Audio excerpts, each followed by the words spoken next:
Yep, so before I left I measured one of our cars, so I'll be able to just match it. I'll just make sure I've measured from that nut to there, just so I can see.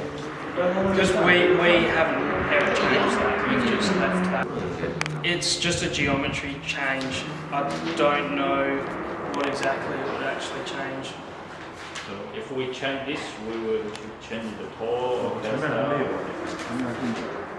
Yeah. I think it'll just change the way it behaves over bumps, because it'll go more that way if it's. But yeah, we've never touched that. So I'll just measure it, make sure it's the same as the cars we've got. That's it for today's video. If you're interested in professional maintenance and modification for Wolf Racing cars, make sure to subscribe to our channel. Feel free to leave a comment and share your thoughts with us. See you in the next video.